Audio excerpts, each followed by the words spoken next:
Durante una discusión, mi marido gritó: «Ya no voy a acostarme contigo. Me das asco.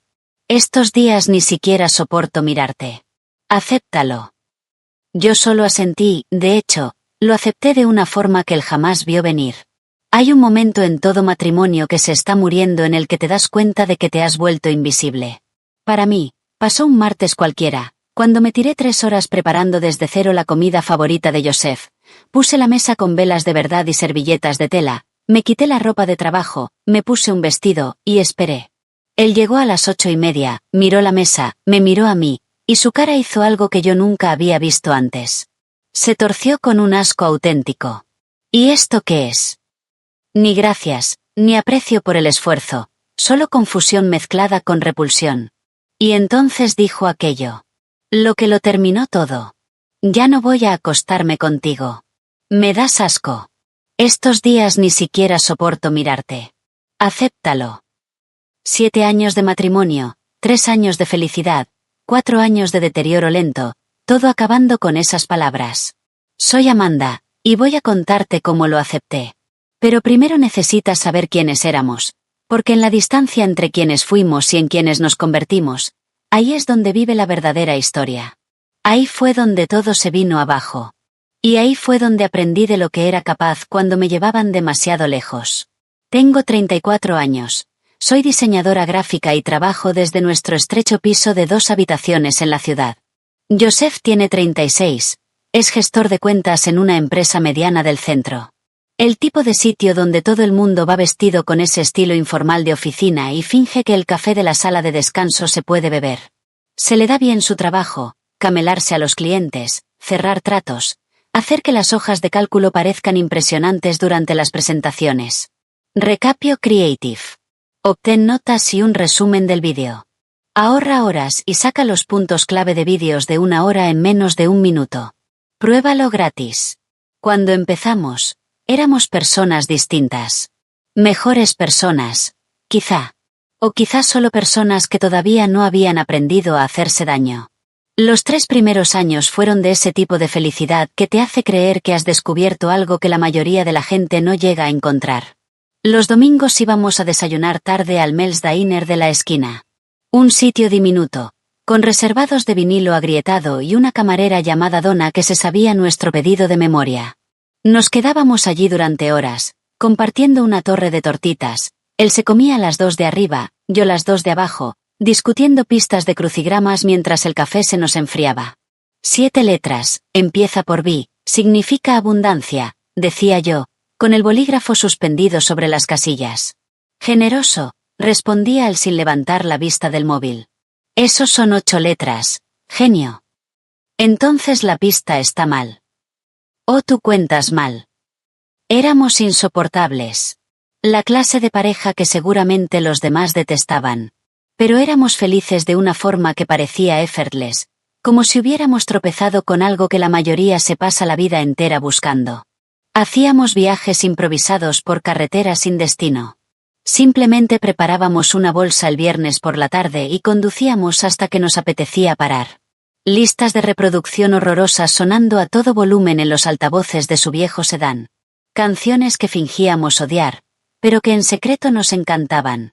Él cantaba fatal baladas rock de los 80. Yo hacía interpretaciones dramáticas de canciones pop mientras él se reía tanto que tenía que apartarse a un lado de la carretera. Teníamos bromas internas que no tenían sentido para nadie más. Me dejaba posits en el escritorio, dibujos de monigotes de nosotros luchando contra dragones, montando dinosaurios o haciendo cualquier otra tontería igual de ridícula, solo porque sabía que eso me haría sonreír en mitad de un proyecto frustrante, cuando un cliente se ponía imposible con las combinaciones de color o con las tipografías. Había un ritmo entre nosotros, un lenguaje no dicho. Yo sabía cuando necesitaba espacio y cuando necesitaba hablar. Él sabía cuando yo estaba estresada antes de que dijera una sola palabra. Pedía comida para llevar de mi tailandés favorito y ponía una película que ya habíamos visto 100 veces, porque entendía que a veces el consuelo importa más que la novedad. No éramos perfectos. Nadie lo es. Discutíamos por tonterías, de quién era el turno de fregar, si podíamos permitirnos el piso mejor, porque nunca se acordaba de comprar leche aunque yo se lo hubiera escrito 3 veces. Pero las discusiones parecían manejables, como ese tipo de fricción que ocurre cuando dos personas están aprendiendo a compartir espacio, vida, y todo lo que hay entre medias. Recuerdo nuestro tercer aniversario. Había encontrado un restaurante italiano escondido en una calle lateral. De esos sitios con manteles de cuadros y botellas de vino cubiertas por años de cera de vela. Estábamos sentados en una mesa diminuta al fondo, tan cerca que nuestras rodillas se rozaban por debajo. El camarero hizo una broma diciendo que la carbonara estaba tan buena que debería ser ilegal, y Joseph se rió. Una risa de verdad, sincera, de las que le arrugaban las comisuras de los ojos. Yo lo miré al otro lado de la mesa y pensé, ya lo he entendido. He descifrado el secreto de cómo hacer que un matrimonio funcione. Ese pensamiento me persigue ahora. La arrogancia que había en él, la certeza ingenua de creer que el amor era suficiente, que las buenas intenciones podían llevarnos a través de cualquier cosa. Porque en algún punto entre el tercer año y el cuarto, las cosas empezaron a cambiar. Al principio fueron cambios pequeños, de esos con los que puedes convencerte de que son ajustes normales. El asentamiento natural que ocurre cuando se termina la luna de miel y entra en juego la vida real. Joseph dejó de tocarme de manera casual. Ya no me ponía la mano en la parte baja de la espalda cuando pasaba detrás de mí en la cocina. Ya no me acercaba a él en el sofá durante las películas. Ya no había toques distraídos, dedos rozándome el brazo en mitad de una conversación, la mano buscando la mía mientras caminábamos por la calle. La distancia física parecía pequeña al principio. Insignificante. Me dije a mí misma que simplemente nos estábamos acomodando, que no todos los momentos tenían que estar llenos de afecto. Eso es lo que tienen las relaciones largas, ¿no? Cómodas, fáciles, menos urgentes que aquellos primeros días en los que no podéis dejar de tocaros. Después dejó de preguntarme cómo me había ido el día. Yo le contaba que había conseguido un cliente nuevo o que estaba lidiando con alguien que cambiaba de opinión sobre cada elemento del diseño, y él asentía con los ojos puestos en el móvil. Ya estoy en casa. Qué bien, cariño. Pero no me estaba escuchando. Se notaba en cómo seguían deslizándose sus pulgares por la pantalla, en cómo su expresión no cambiaba nunca, en cómo jamás hacía una pregunta más. Él también dejó de contarme cosas del trabajo. Antes desconectábamos juntos. Él se desahogaba por clientes imposibles o la política de oficina, y yo le daba mi punto de vista o simplemente lo escuchaba. Eso se terminó. Cuando yo le preguntaba qué tal le había ido el día, decía, bien, o lo de siempre. Y la conversación moría ahí mismo. Los silencios entre nosotros se hicieron más largos, más pesados. Estábamos sentados en la misma habitación y parecía que nos separaban kilómetros. Para el quinto año, se quedaba hasta tarde en la oficina 3, 4, a veces 5 noches a la semana, y llegaba a casa sobre las 9 en vez de a las 6. Yo preparaba la cena, le servía su plato y lo dejaba en el microondas. Cuando por fin entraba por la puerta, lo calentaba y se lo comía en la mesa de la cocina con el portátil abierto, casi sin probar lo que yo me había pasado una hora preparando. Busqué excusas. Me dije que estaba luchando por un ascenso, que aquello era temporal, que todos los matrimonios pasan por etapas en las que el trabajo tiene prioridad y solo hay que resistir. Todos los artículos que leía en Internet decían lo mismo. Las relaciones a largo plazo requieren paciencia, comprensión, y aguantar los periodos difíciles. Así que esperé. Tuve paciencia. Comprendí. Y las cosas fueron a peor. Para el sexto año, ya no éramos una pareja. Éramos dos personas que compartían una dirección, un contrato de alquiler, y nada más que importara. Joseph convirtió nuestra segunda habitación en su despacho. Metió un escritorio, un archivador, una tele pequeña. Dijo que necesitaba un espacio de trabajo dedicado porque estaba asumiendo proyectos extra. En ese momento tenía sentido. Hasta le ayudé a montarlo, coloqué su escritorio para que quedara frente a la ventana, le compré una lámpara con buena luz para esas sesiones nocturnas de trabajo. Lo que no entendí fue que ese despacho se estaba convirtiendo en su dormitorio. Ocurrió poco a poco. Primero, solo eran noches aisladas en las que se quedaba dormido en el escritorio y no se molestaba en pasar a nuestro dormitorio. Luego, noches en las que decía que tenía llamadas muy temprano y no quería despertarme. Después, noches en las que aseguraba que iba a terminar tarde y no quería molestarme cuando por fin se metiera en la cama. Al final, Ya no hubo más excusas. Simplemente dormía allí. Todas las noches, la puerta entre nosotros se cerraba y se echaba con llave. Llevábamos 4 meses sin compartir cama cuando hice aquella lasaña. 4 meses de estar tumbada despierta en un dormitorio que se sentía demasiado grande y demasiado vacío, escuchándolo ducharse y acomodarse en su espacio separado, preguntándome en qué momento habíamos dejado de estar casados y habíamos empezado a ser 2 desconocidos que casualmente vivían juntos. Pasaba por delante de mí en el salón mientras yo trabajaba en proyectos de diseño. Lo bastante cerca como para que pudiera oler su colonia, y aún así era como si yo no existiera. Ni un hola, ni una muestra de reconocimiento, solo sus pasos y después el sonido de su puerta al cerrarse. Yo seguía trabajando, seguía aceptando clientes nuevos, seguía creando páginas web, diseñando logotipos y construyendo identidades de marca para otras personas, mientras mi propia identidad como esposa de alguien se deshacía hasta no ser nada. Y traté de arreglarlo. Dios, probé de todo. Planeé una escapada de fin de semana a la montaña. Me pasé horas investigando rutas de senderismo que él había dicho que quería probar. Encontré una cabaña con chimenea y vistas. Localicé una cervecería artesanal cerca que estaba especializada en la sipa que tanto le gustaban. Hice todas las reservas, despejé mi agenda, me ilusioné con 2 días solo para nosotros, sin distracciones, sin trabajo, sin excusas. Canceló 2 días antes. Que no podía evitar una presentación importante para un cliente. Lo entendí. Lo reprogramé para un mes después. Volvió a cancelar. Esta vez con una excusa distinta. Una sesión estratégica de fin de semana para la que su jefe lo necesitaba. Para entonces, yo ya había pagado 2 veces el depósito no reembolsable. Dejé de intentar moverlo, dejé de mencionarlo, dejé que muriera en silencio, como todo lo demás entre nosotros. Empecé a cocinarle sus platos favoritos con una energía desesperada. La receta de lasaña de su madre, el asado de su abuela, la tarta de chocolate que llevaba 3 horas y requería usar todos los cuencos que teníamos. Se lo comía sin hacer ningún comentario, a veces sin siquiera levantar la vista de lo que estuviera leyendo en el móvil. Un martes, 2 meses antes de que todo saltara por los aires, probé algo distinto. Compré lencería cara en aquella boutique del centro en la que siempre me había dado demasiada vergüenza entrar. Encaje negro que me hacía sentir vulnerable y esperanzada a partes iguales. Encendí velas. Puse nuestra antigua lista de canciones de cuando estábamos saliendo. Esperé en el dormitorio. Pasó de largo, miró hacia adentro, y su expresión no cambió. Estoy cansado, Amanda. Esta noche no. Esta noche no, se convirtió en esta semana no, este mes no. Nunca más. Le propuse empezar una serie nueva juntos. Algo que pudiéramos ver los fines de semana, como antes, para volver a convertirlo en algo nuestro.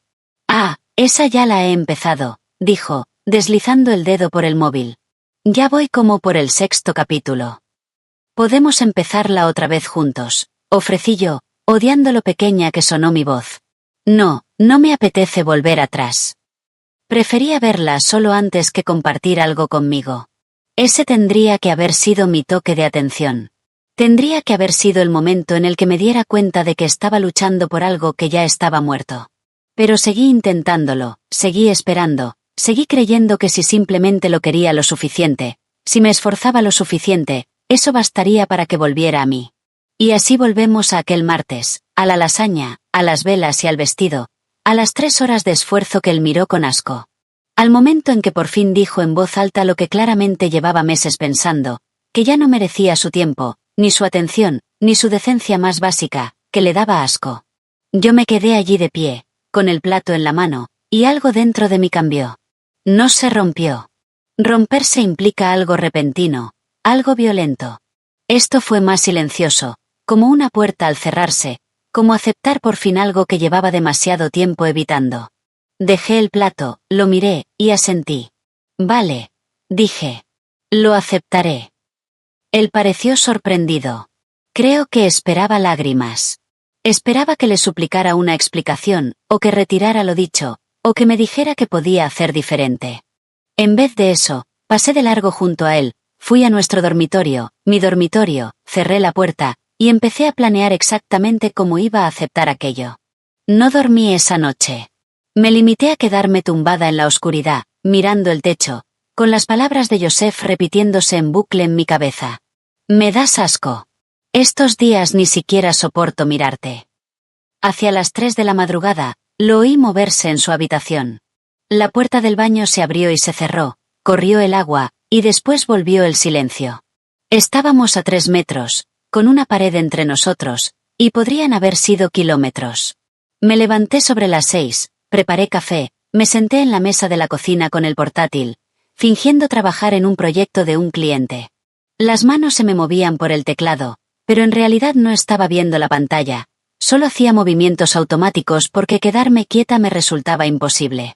Fue entonces cuando empecé a pensar en cuándo habían cambiado de verdad las cosas.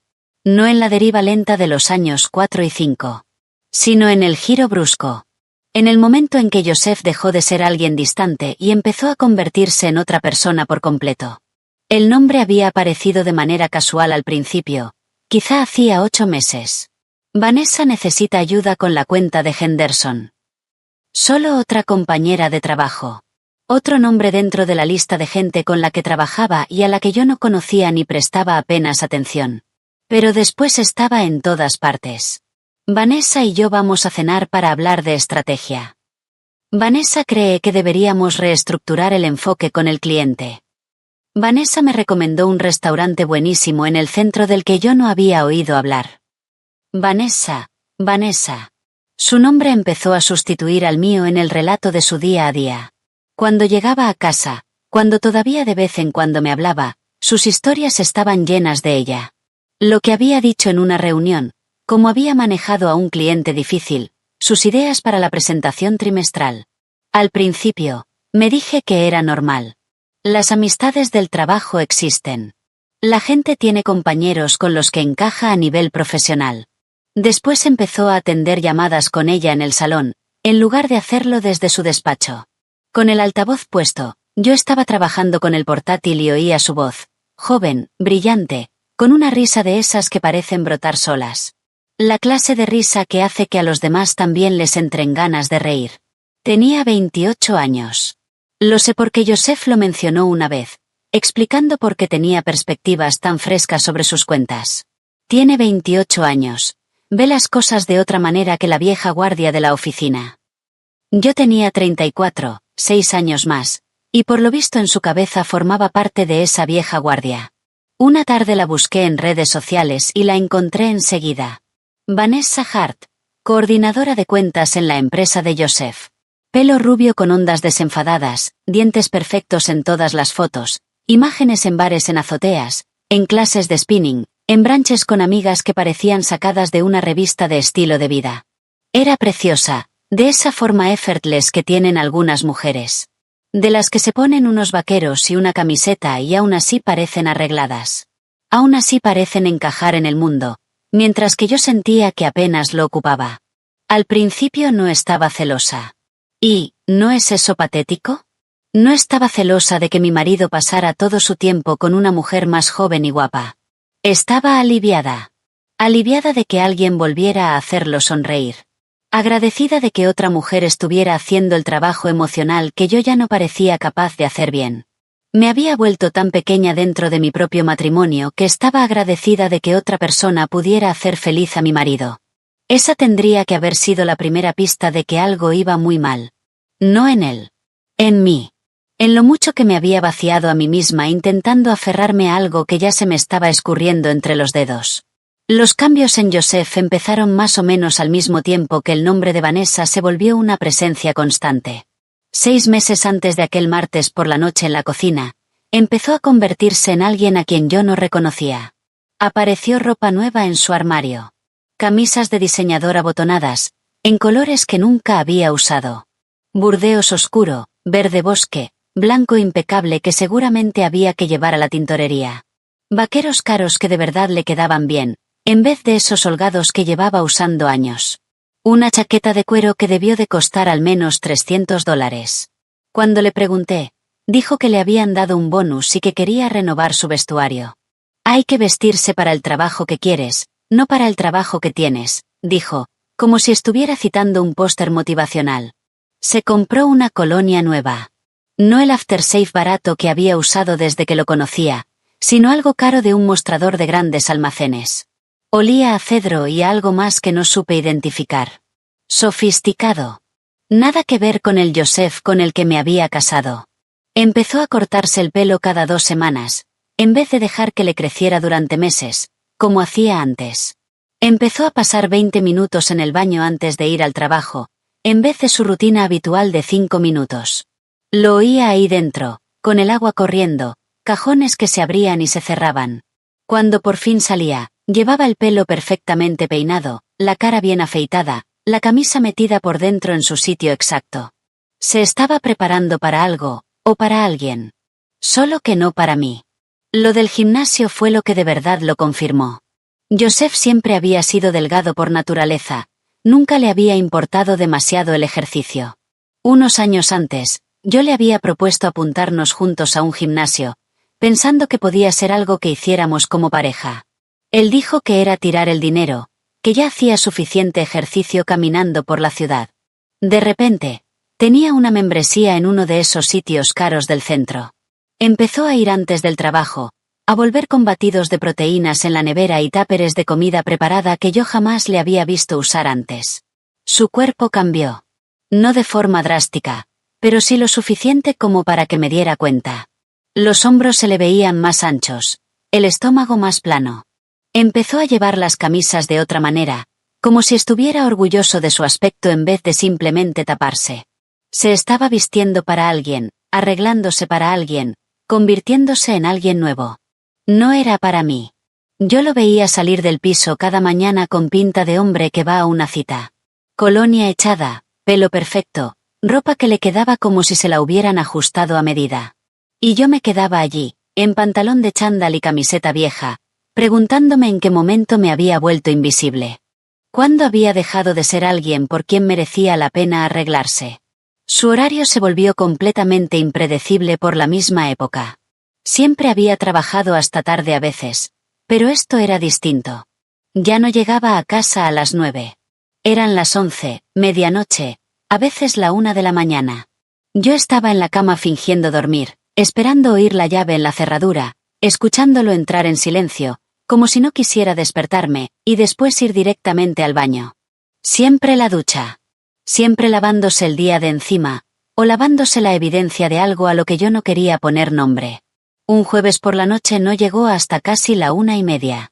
Yo llevaba horas tumbada, mirando el techo, con la mente inventando escenarios en los que no quería creer, pero que no podía dejar de imaginar.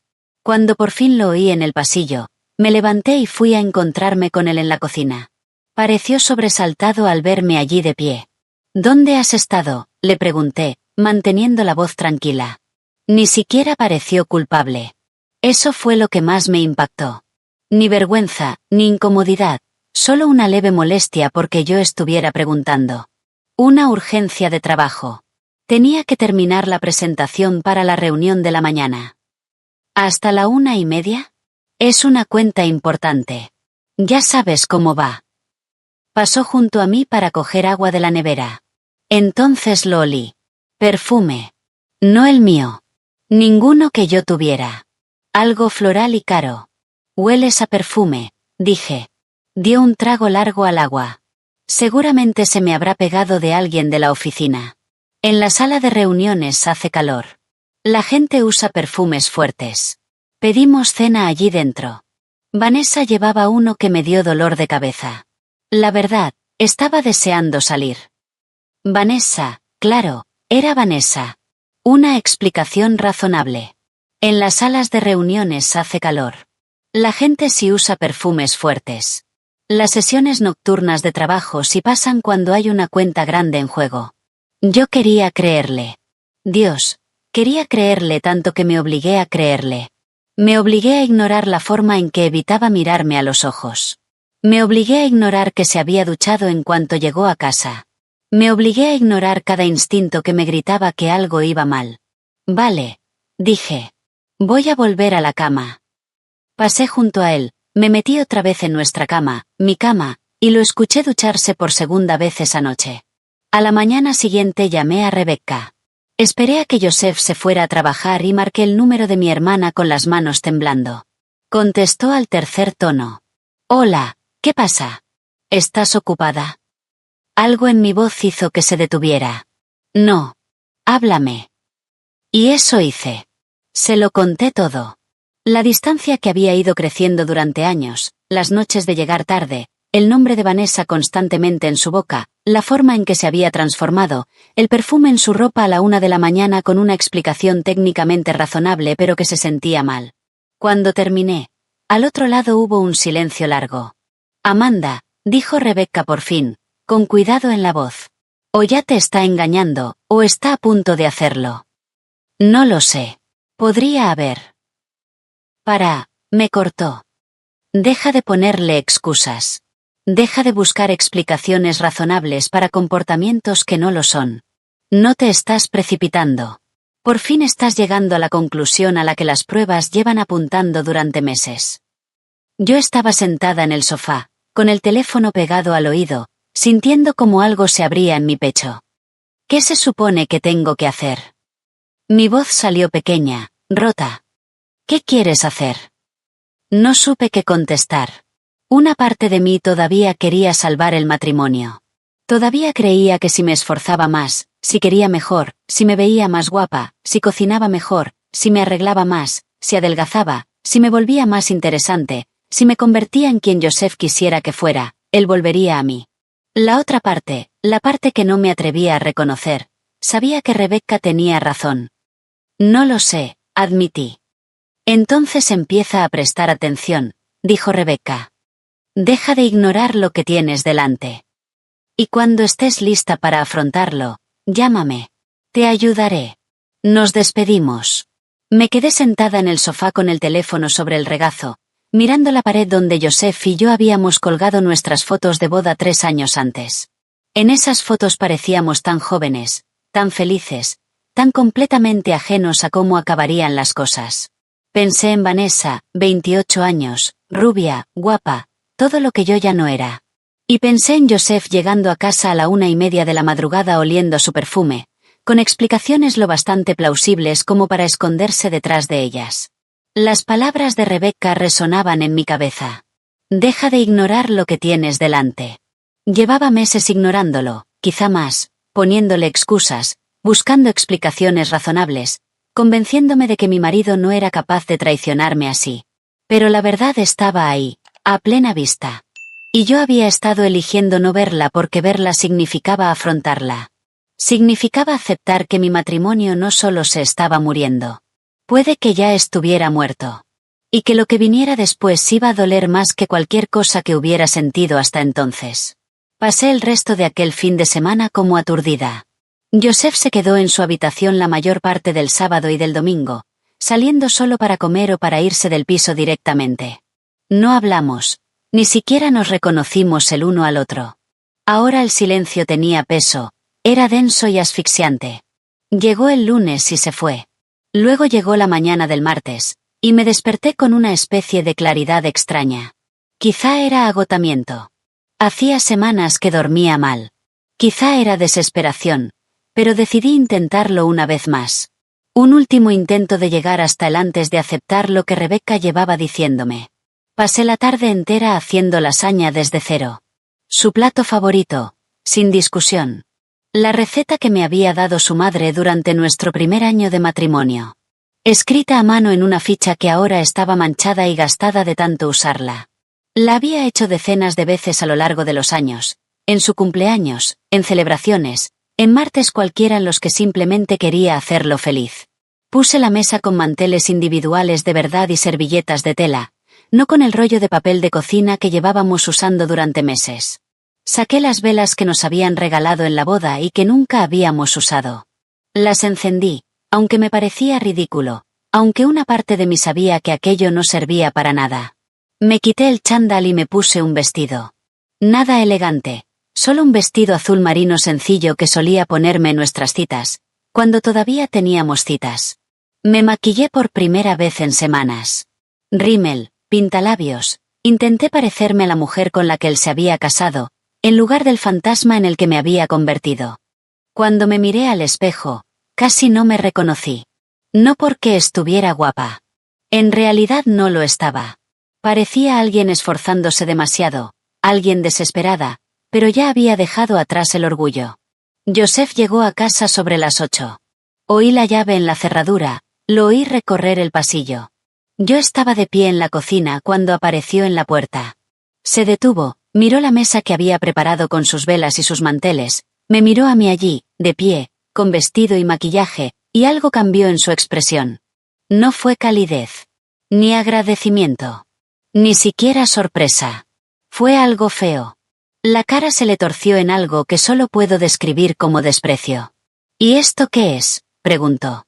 No un «qué bonito», ni un «qué celebramos», ni siquiera un neutro «¿qué pasa?».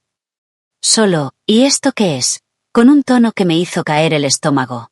La cena, dije, intentando mantener la voz firme. He hecho tu plato favorito. La lasaña de tu madre. Se rió. Fue una risa amarga y cortante, como una bofetada en la cara. ¿Tú te crees que una lasaña va a arreglar esto? No entendía. ¿Arreglar qué, Joseph? Solo estoy intentando. ¿Intentando qué? Hacerme sentir culpable para que finja que todo va bien. Sentí que algo se rompía dentro del pecho. No estoy intentando hacerte sentir culpable. Estoy intentando cenar con mi marido. Estoy intentando. ¿Intentando qué? Dio un paso más dentro de la cocina. ¿Salvarnos? No hay nada que salvar, Amanda. ¿De qué estás hablando? ¿Qué he hecho mal? Se le tensó la mandíbula. ¿Qué has hecho mal? ¿Lo preguntas en serio ahora mismo? Sí, lo pregunto en serio. No me hablas. Apenas me miras. No sé qué ha pasado ni cómo arreglarlo si no me dices que está mal. ¿Qué está mal? Dejó el maletín en el suelo con más fuerza de la necesaria. Vale. ¿Quieres saber qué está mal? Sí. No me has dado ni una sola razón para quedarme. Las palabras se quedaron suspendidas en el aire entre nosotros. Me quedé allí, intentando procesar lo que acababa de decir, intentando entender qué quería decir. No lo entiendo, dije en voz baja. Me miró, y esta vez me miró de verdad, y el asco en sus ojos era inconfundible. Te has dejado ir, Amanda. Ya ni lo intentas.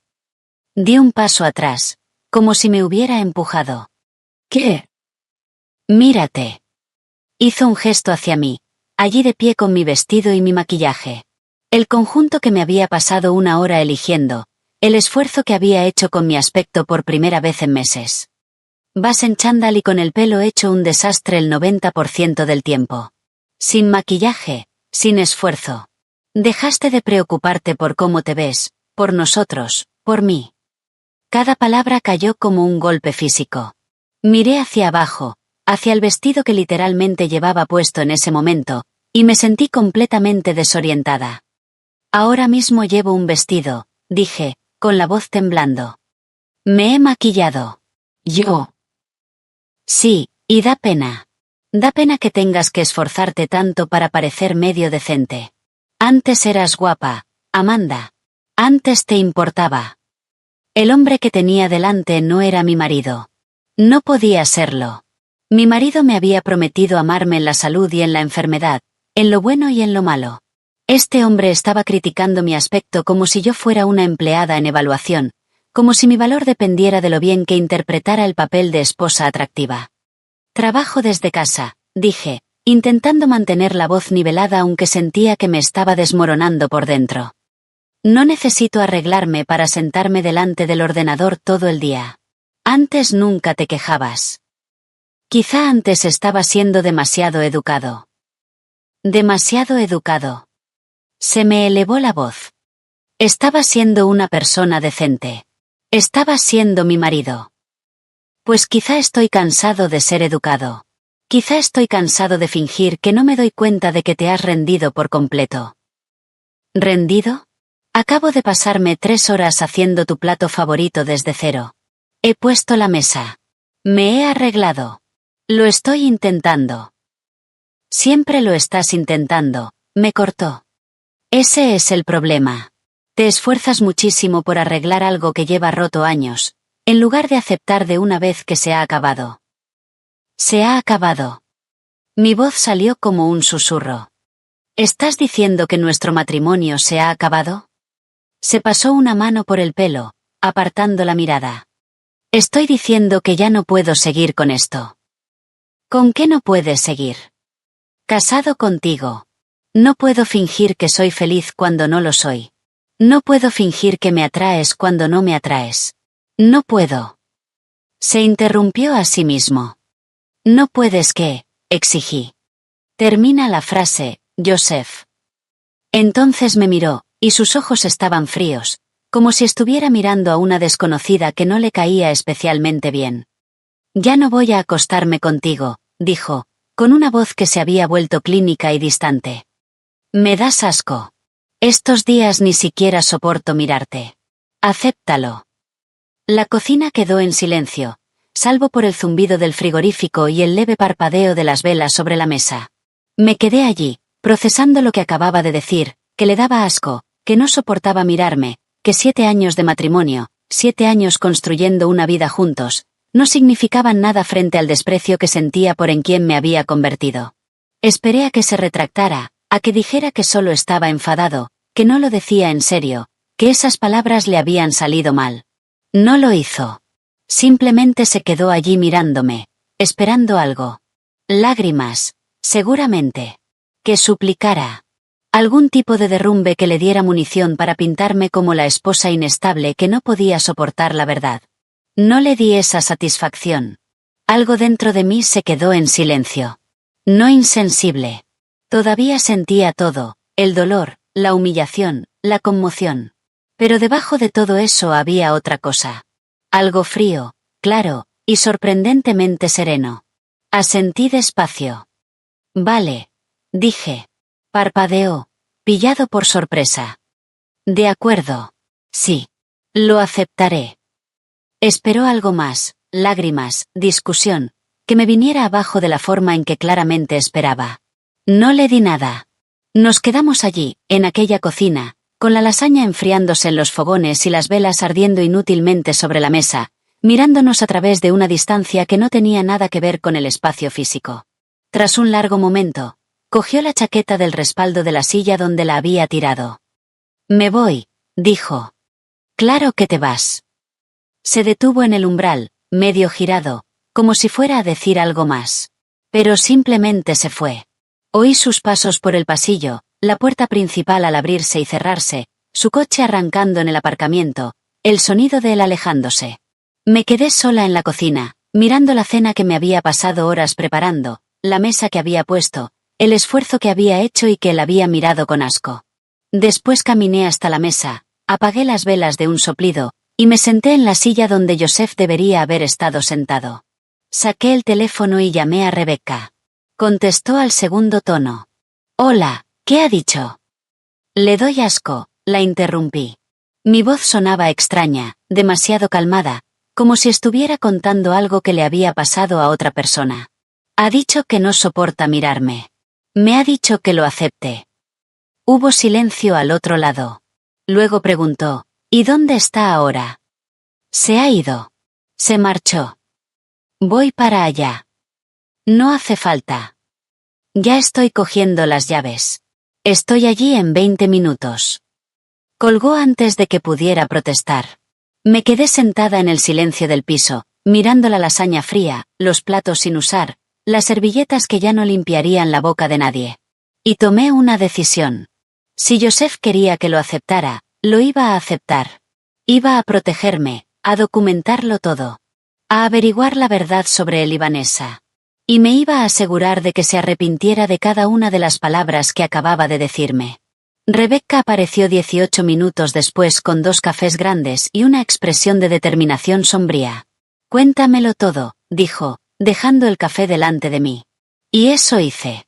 Cada palabra que había dicho, cada gramo de crueldad. La forma en que me había mirado como si yo fuera algo que se hubiera encontrado pegado a la suela del zapato. Cuando terminé, Rebecca no me dijo que todo iba a salir bien. No dijo que no lo decía en serio ni que todos los matrimonios pasan por malas rachas. En lugar de eso, preguntó, ¿qué vas a hacer? Le di un sorbo al café. Seguía demasiado caliente. Me quemó la lengua. Pero no me importó. Voy a protegerme, dije. Y voy a asegurarme de que se arrepienta de cada palabra que me ha dicho. Rebecca metió la mano en el bolso y sacó una tarjeta. Patricia Stone, dijo, deslizándola sobre la mesa. Fue mi abogada en el divorcio. Es cara, pero es implacable y gana. Cogí la tarjeta y miré el nombre grabado en relieve y el número de teléfono. Llámala mañana, dijo Rebecca. Cuéntaselo todo y, hagas lo que hagas, no dejes que Joseph sepa que estás planeando nada. Todavía no. Asentí y me guardé la tarjeta en el bolsillo. Nos quedamos allí, en mi cocina, bebiendo un café demasiado caliente, sin decir gran cosa, simplemente existiendo en medio de las ruinas en las que se había convertido mi matrimonio. Y empecé a planear exactamente cómo iba a aceptarlo. Rebecca se quedó hasta casi medianoche. Nos sentamos en la mesa de la cocina bebiendo un café que hacía rato que se había quedado frío, planeando mis siguientes movimientos como si estuviéramos trazando una operación militar en vez del final de mi matrimonio. Lo primero mañana, llama a Patricia, dijo por tercera vez. No esperes. No empieces a dudar de ti misma. Solo llámala. Lo haré. Y no le digas nada a Joseph. Ni que estás hablando con una abogada.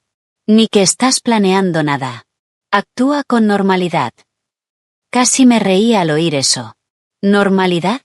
Como si supiera lo que significa eso ya.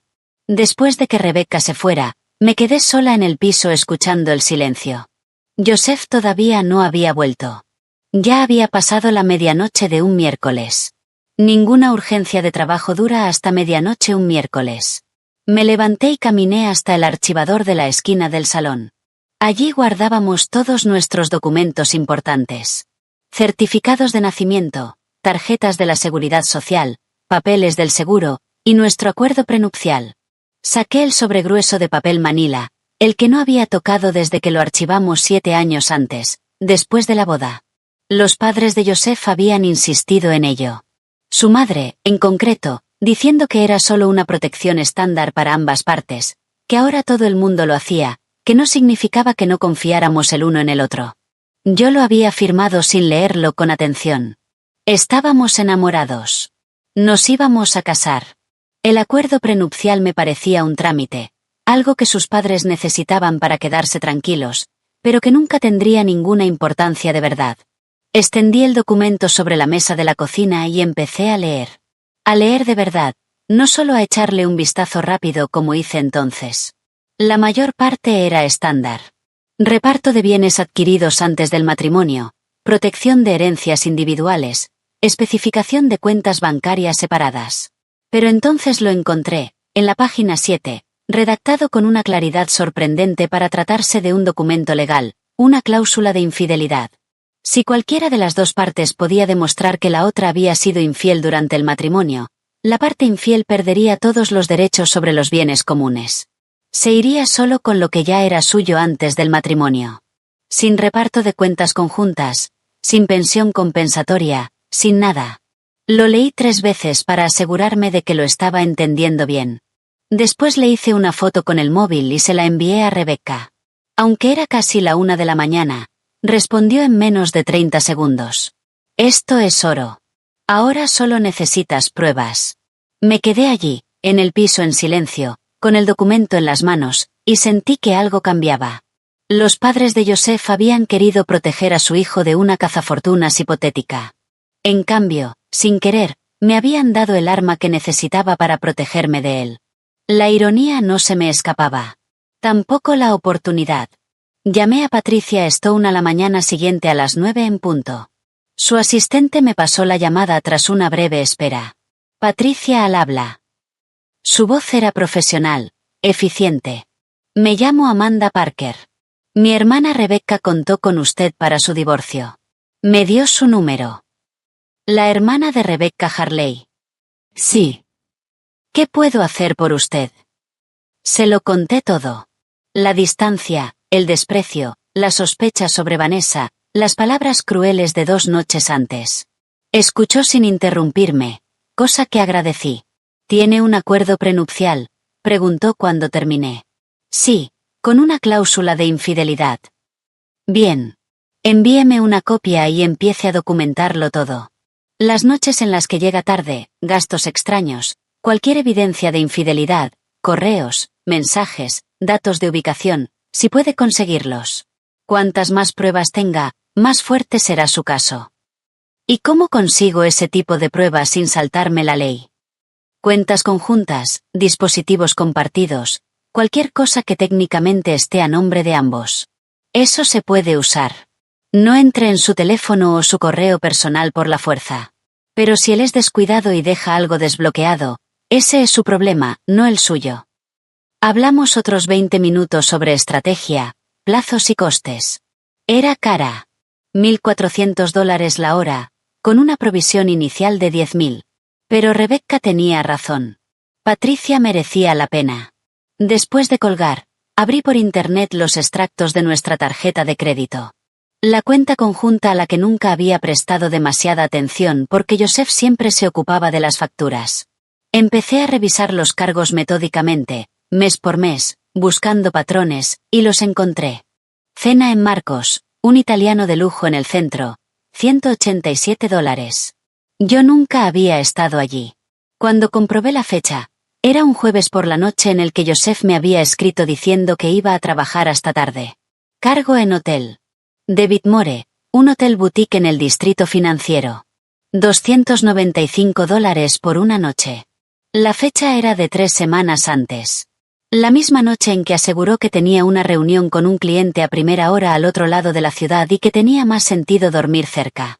Otro restaurante, otro hotel, flores de una floristería cara, $112,20. Yo nunca había recibido flores. Luego encontré el cargo que me revolvió el estómago. Tiffany's, $847, fechado 2 semanas antes. Yo nunca había recibido nada de Tiffany's.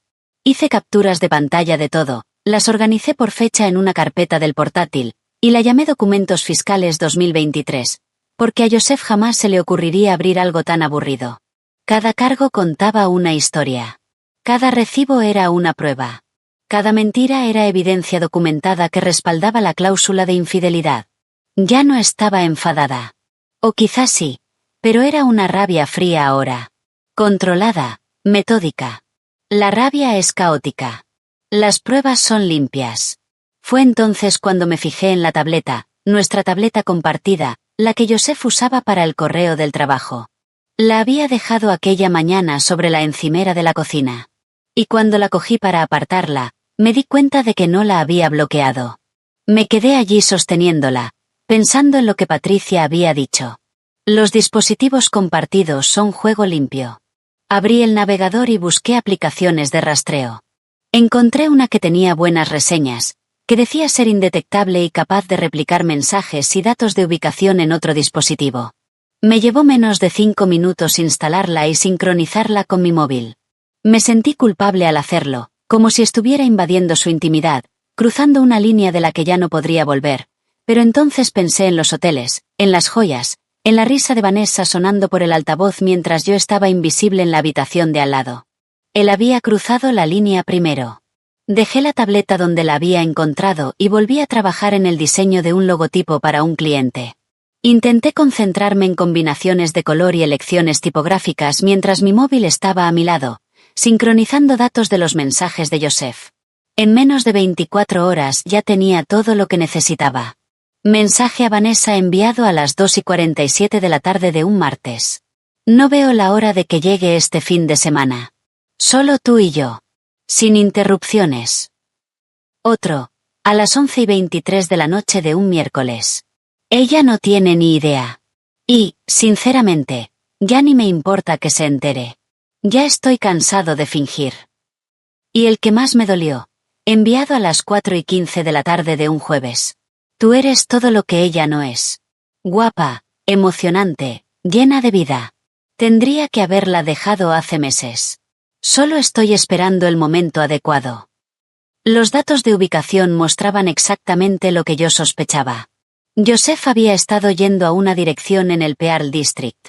El piso de Vanessa, Lo confirmé con una búsqueda rápida. 3 noches a la semana durante los últimos 2 meses. Siempre en las noches en que decía que estaba trabajando hasta tarde.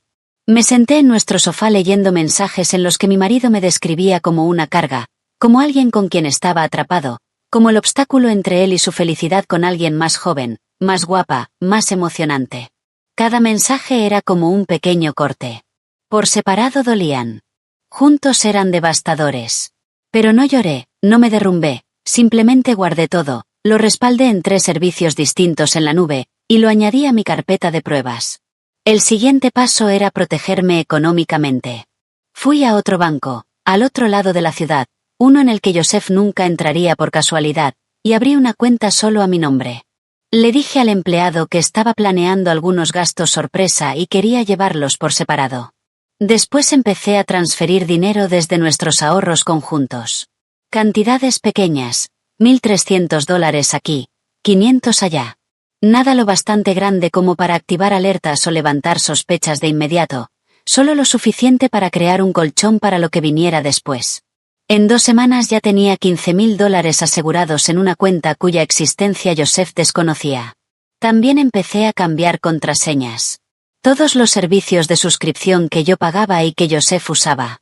Netflix, Hulu, Spotify, el servicio de comida por suscripción, su membresía del gimnasio, que llevaba meses pagando yo. Las cambié todas. Joseph lo notó enseguida. Mi móvil empezó a vibrar con mensajes mientras yo trabajaba en una presentación para un cliente. ¿Por qué no puedo entrar en Netflix? ¿Has cambiado la contraseña de Hulu? ¿Qué demonios te pasa, Amanda? Terminé el párrafo que estaba escribiendo, guardé el trabajo, y le respondí con un solo mensaje. Tú dijiste que lo aceptara. Lo estoy aceptando. Ese día volvió pronto a casa. Entró hecho una furia alrededor de las 5:30, con la cara roja. ¿Cuál es tu problema?, exigió, encontrándome en el salón con el portátil. No levanté la vista. No tengo ningún problema. Has cambiado todas las contraseñas. Eso es infantil. Dijiste que te daba asco. Pensé que no querrías compartir servicios de streaming con alguien tan asquerosa. Se le tensó la mandíbula. Pude verlo calculando si escalar o retirarse. Vi cómo intentaba averiguar si yo solo estaba siendo mezquina o si aquello significaba algo más. No le di tiempo a decidir. Levanté la vista del portátil y le sostuve la mirada directamente. Además, sé lo de Vanessa. No me insultes negándolo. Se quedó blanco. Blanco de verdad, como si se le hubiera ido toda la sangre de la cara. ¿De qué estás hablando? Estoy hablando de los hoteles, de los restaurantes, de las joyas que yo nunca recibí. Estoy hablando del piso de Vanessa, al que has estado yendo 3 noches a la semana durante 2 meses. Estoy hablando de los mensajes en los que le dices que yo soy el obstáculo entre tú y tu felicidad. Abrió la boca, la cerró, volvió a abrirla. ¿Cómo has? Da igual cómo lo sé. Lo que importa es que lo sé todo. Y ahora vas a tener que aceptar las consecuencias.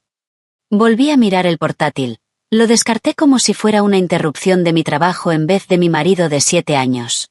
Se quedó allí un momento más. Luego se giró y se metió en su habitación. La puerta se cerró, la cerradura hizo clic. Me quedé en el sofá, con las manos temblando un poco, y me di cuenta de que acababa de declarar la guerra, y que no tenía ninguna intención de perderla. Joseph no salió de su habitación en lo que quedó de noche.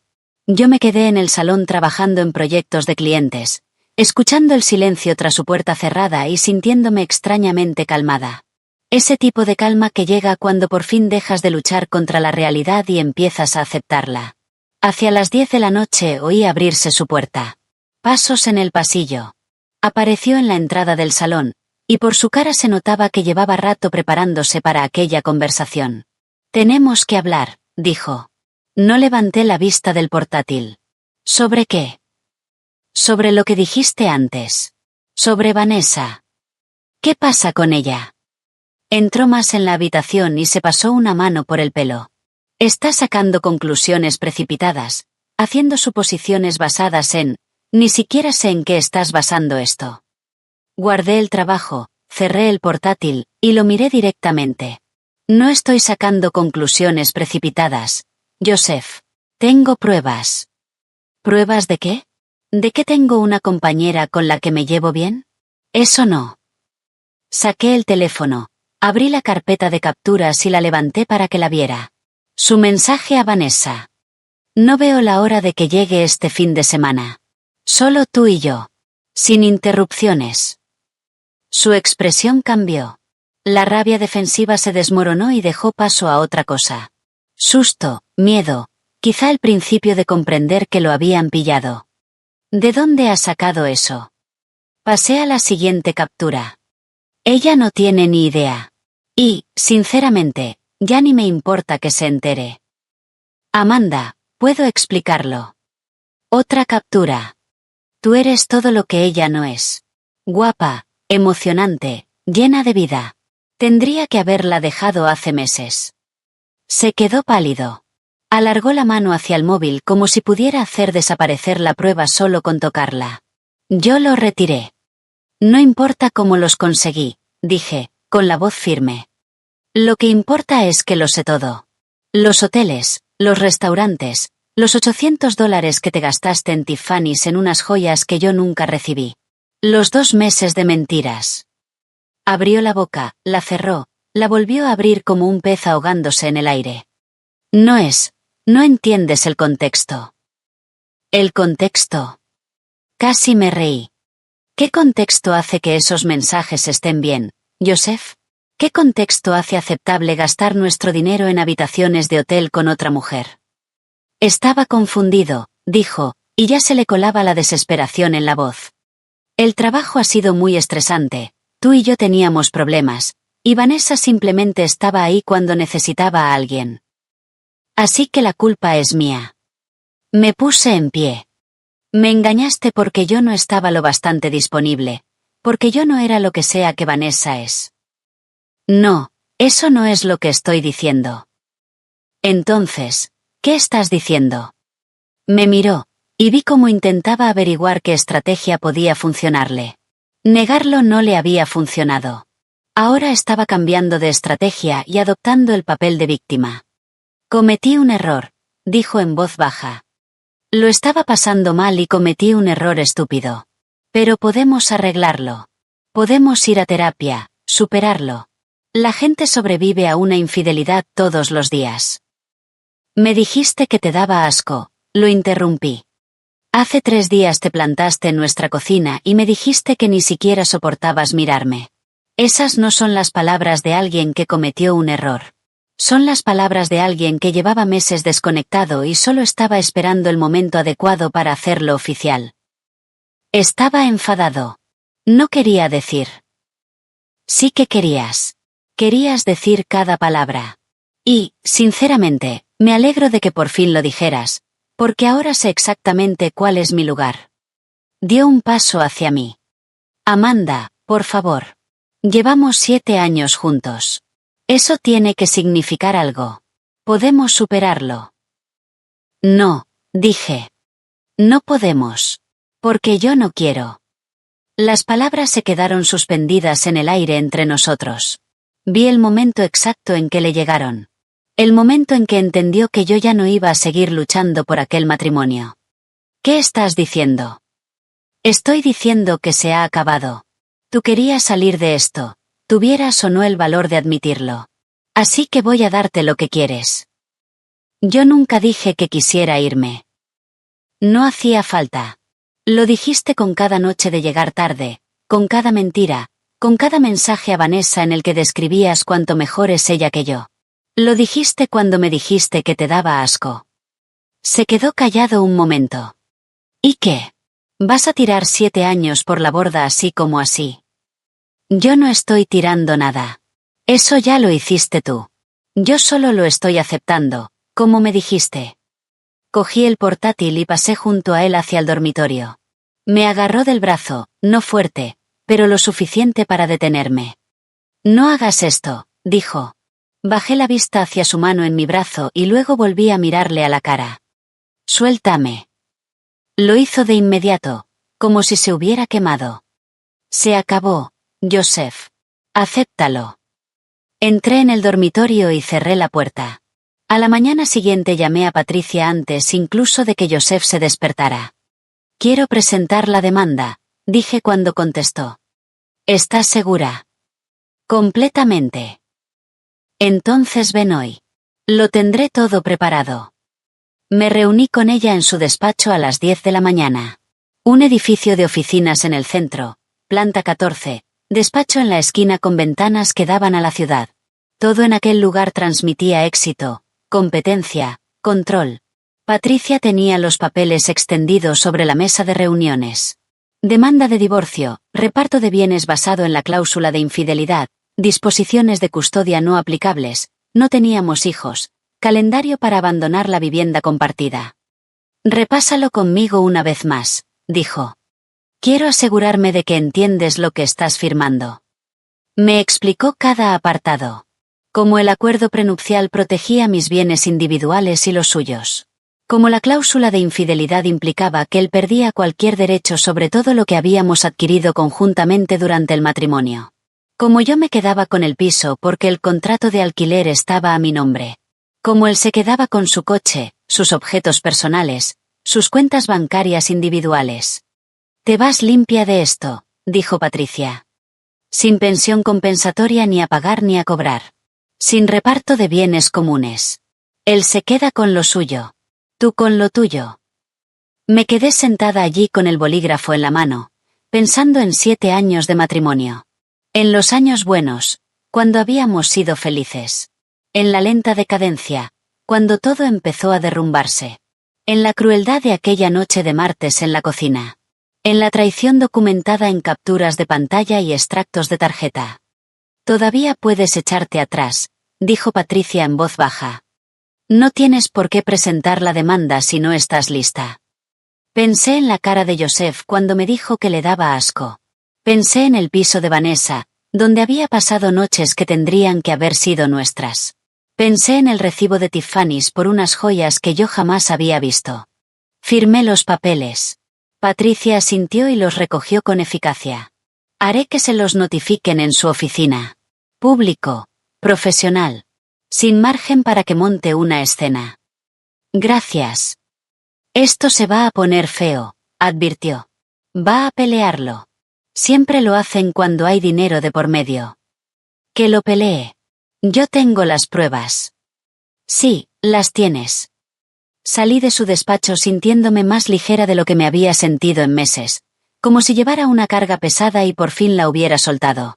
2 horas después estaba en una cafetería reunida con un cliente por el rediseño de una web cuando mi móvil vibró con un mensaje de Patricia. Hecho. Ya has sido notificado. 30 segundos después empezó a sonar el teléfono. El nombre de Joseph en la pantalla. Silencié la llamada y volví a centrarme en mi cliente. Así que estamos pensando en una estética limpia, moderna, estaba diciendo. Nada demasiado recargado. Mi teléfono volvió a vibrar. Otra llamada. La ignoré. Navegación minimalista, dije, sacando mi libreta. 3 secciones principales en la página de inicio. ¿Cuáles son vuestras prioridades? Cuando terminó la reunión 1 hora después, Joseph había llamado 17 veces. Más tarde escuché los mensajes de voz mientras caminaba de vuelta a mi piso. Amanda, ¿qué demonios? Llámame.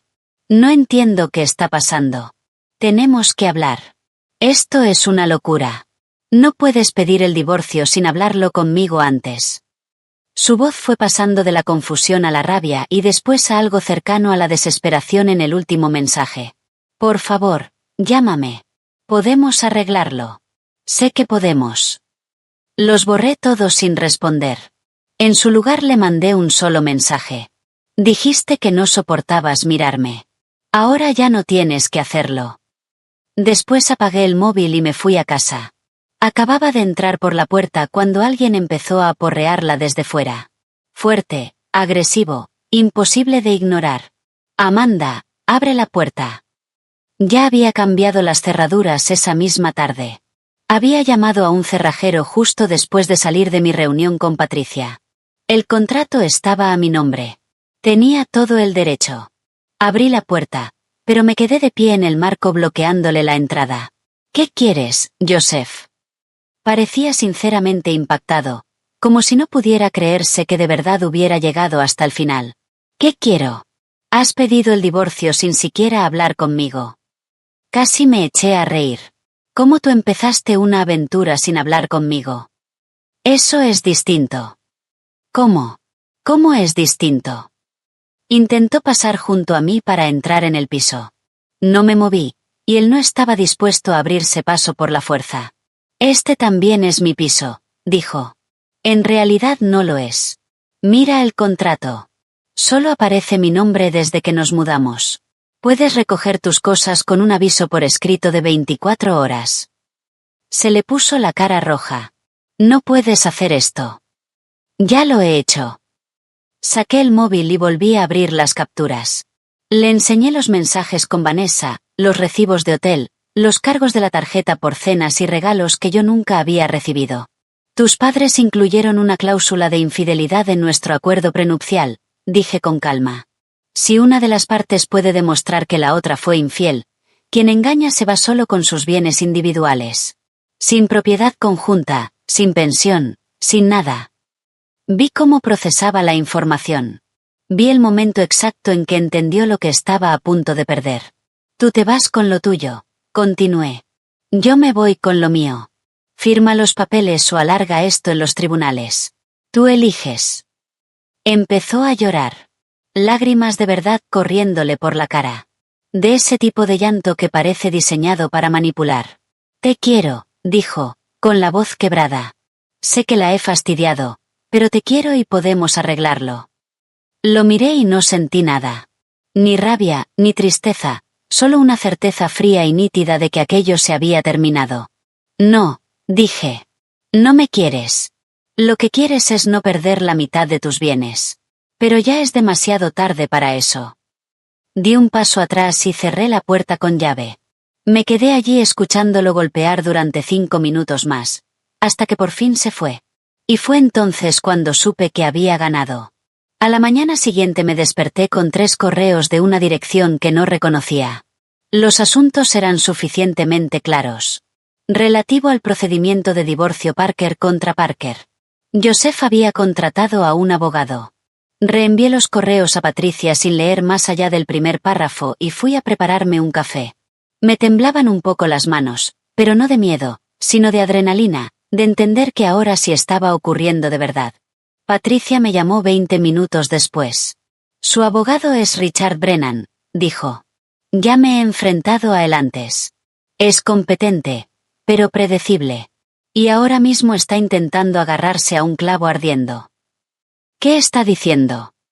Que obtuviste las pruebas de forma ilegal.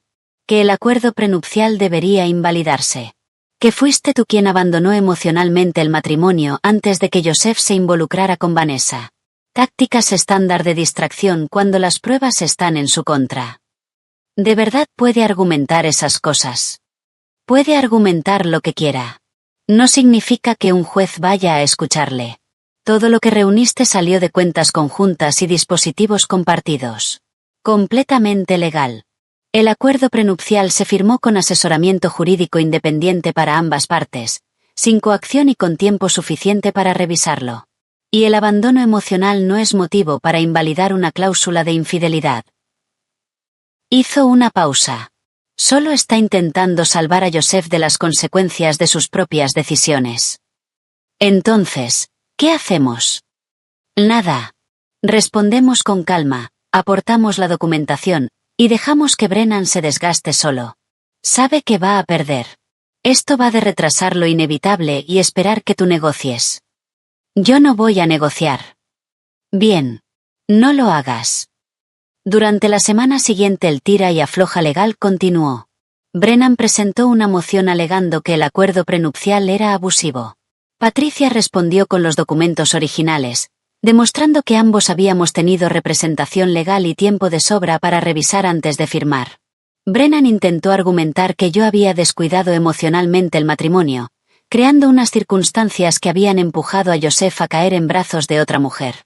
Patricia presentó las pruebas de la aventura de Joseph, los mensajes, los recibos de hotel, La cronología que demostraba que su relación con Vanessa había comenzado mucho antes de aquella discusión del martes por la noche.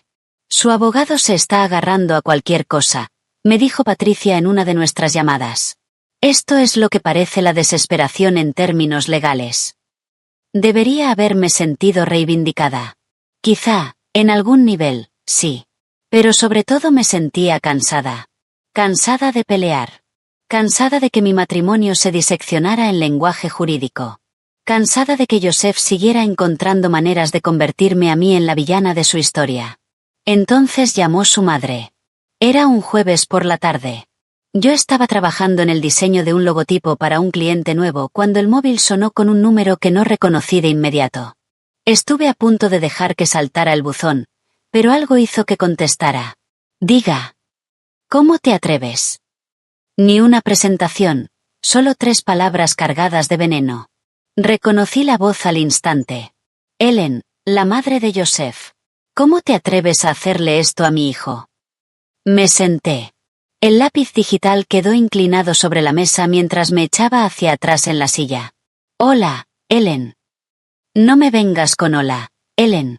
¿Tienes la menor idea de lo que has hecho? Está destrozado. Absolutamente destrozado. Me mantuve calmada, cosa más difícil de lo que parece. Tu hijo me engañó durante meses. Cometió un error. Un error. El matrimonio va de perdonar, Amanda. Va de superar los momentos difíciles, no de salir corriendo en cuanto las cosas se complican. Oía a Joseph de fondo, su voz apremiante pero apagada. Mamá, cuelga. Esto no ayuda. Mamá. Ellen habló por encima de él. Siempre has sido fría. Cuando Joseph te trajo a casa por primera vez, ya le dije que había algo raro en ti, algo egoísta. Pero él te quería, Dios sabrá por qué, y yo apoyé su decisión a pesar de mis dudas. ¿Esta llamada tiene algún propósito?, pregunté. El propósito es que estás destruyendo a mi hijo por orgullo, por tener los sentimientos heridos. Le estás quitando todo porque cometió un error. No cometió un error, la interrumpí. Tuvo una aventura durante meses. Gastó nuestro dinero en hoteles y joyas para otra mujer. Me dijo que le daba asco, que no soportaba mirarme. Eso no son errores. Son decisiones. Porque te dejaste ir. Porque dejaste de ser la mujer con la que se casó. Su voz había subido ya casi hasta el grito. Aparté el teléfono de la oreja un momento, respiré hondo y me lo volví a llevar. Ellen, voy a enviarte algo. Después de verlo, puedes llamarme para pedirme disculpas o no volver a llamarme nunca más. Las 2 opciones me parecen bien. Tú, arrogante. Colgué. Después abrí el móvil y le envié todo. Las capturas de los mensajes de Joseph a Vanessa, los extractos de tarjeta con hoteles y restaurantes, el recibo de las joyas, los datos de ubicación, cada una de las pruebas que había reunido. Ella no volvió a llamar, pero Joseph sí lo hizo 2 horas después. Mis padres me han dicho que firme los papeles, dijo cuando contesté. Sonaba derrotado. Vacío. Han sido listos. Mi madre está disgustada. No me importa. Solo intentaba ayudar llamándome fría y egoísta. Diciendo que destruí nuestro matrimonio por dejarme ir.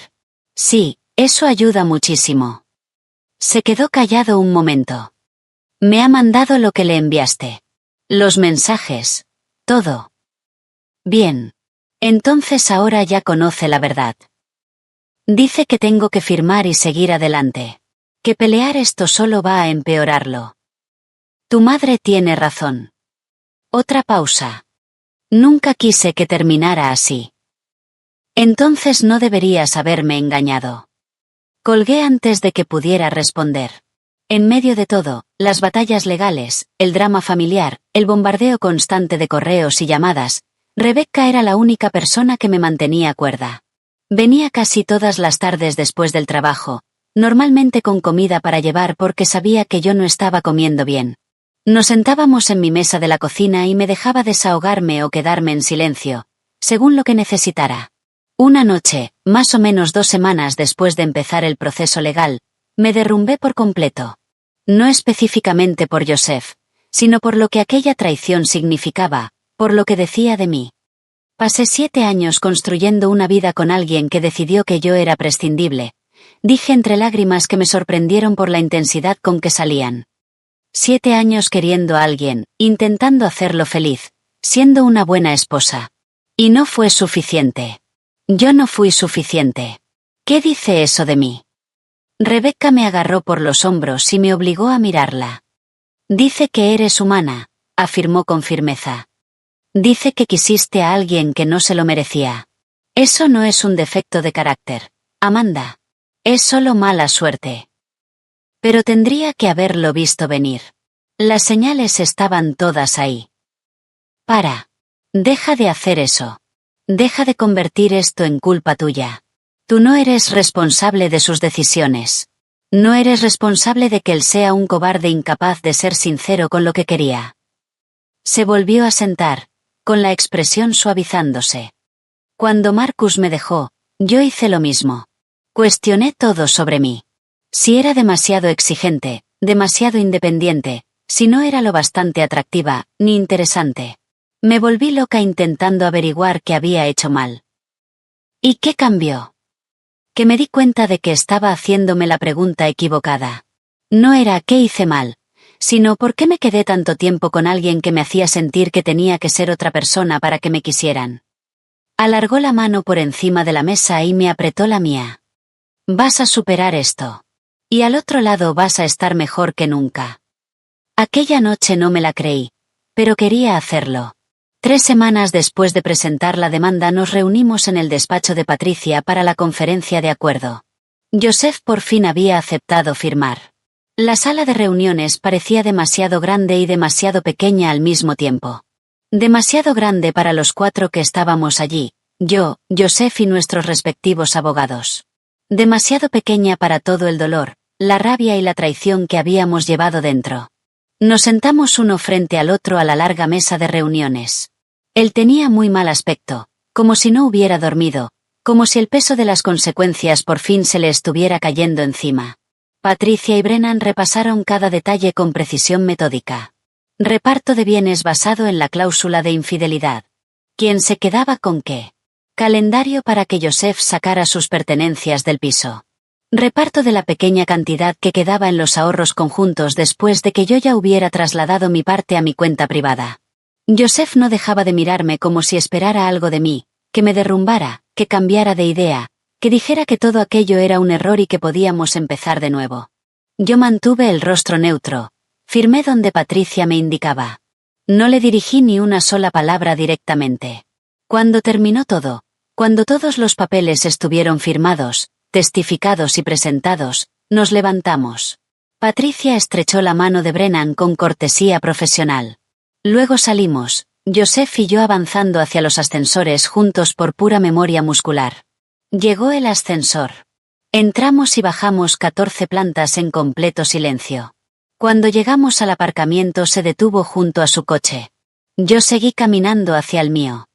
Amanda. Me detuve, pero no me giré. Entonces ya está, no, dijo. 7 años desaparecidos así sin más. Entonces sí me giré, lo miré allí de pie junto a su coche, y me di cuenta de que estaba mirando a un desconocido. Alguien con la cara de Joseph, pero que no era el hombre con el que me había casado. Fuiste tú quien los tiró, dije. Yo solo estoy limpiando el desastre. Abrió la boca como si fuera a discutir. Como si fuera a intentarlo una última vez para convertirme en la villana de esta historia que llevaba tanto tiempo contándose a sí mismo. No le di la oportunidad. Caminé hasta mi coche, entré, arranqué el motor y me fui. En el retrovisor podía verlo allí de pie en el aparcamiento, haciéndose cada vez más pequeño hasta que giré la esquina y desapareció por completo. No volví a mirar atrás. Conduje a casa desde aquel aparcamiento sintiéndome rara. No exactamente feliz, pero sí más ligera, como si hubiera llevado una carga encima durante tanto tiempo que ya había olvidado lo que era moverse sin ese peso. El divorcio no sería definitivo hasta 2 meses después. Había periodos de espera, tiempos de tramitación, formalidades legales que tenían que seguir su curso. Pero la parte difícil ya estaba hecha. Joseph había firmado. El acuerdo estaba cerrado. Ahora solo era cuestión de tiempo. Pasé aquellas semanas en una especie de limbo, trabajando, durmiendo, existiendo. Rebecca me escribía cada pocos días, pero yo le decía que estaba bien, y en gran parte lo estaba, solo que entumecida, de una forma que resultaba más segura que sentir cualquier otra cosa. Entonces me llegó un mensaje de Marcus, un compañero de Joseph, el que siempre había sido más amable conmigo en los eventos de empresa que la mayoría de sus colegas. Habíamos intercambiado números una vez cuando necesité localizar a Joseph durante un viaje de trabajo y su móvil se había quedado sin batería. Hola, Amanda. Espero que esto no sea raro, pero pensé que deberías saberlo. Vanessa ha dejado a Joseph. Pasó hace más o menos una semana. Él no lo está llevando bien. Me quedé mirando el mensaje un buen rato antes de responder. Gracias por decírmelo. Se fue con otro del trabajo. Uno de los vicepresidentes. Joseph intentó convencerla de que ahora por fin podían estar juntos de verdad, pero, por lo visto, a ella no le interesaba cargar con un divorciado con equipaje. Tendría que haberme sentido reivindicada. Tendría que haber sentido cierta satisfacción al saber que la mujer por la que Joseph había destruido nuestro matrimonio lo había apartado de un empujón en cuanto por fin quedó libre. En lugar de eso, solo me sentí cansada. Tuvo una crisis en el trabajo la semana pasada, continuó Marcus. Se echó a llorar durante una presentación con un cliente. Tuvo que cogerse una baja personal. Solo pensé que querría saberlo. Una parte de mí, una parte pequeña y mezquina de la que no me siento especialmente orgullosa, si se sintió reivindicada. Joseph había tirado 7 años por alguien que ni siquiera lo quería una vez estuvo libre. La justicia poética era evidente.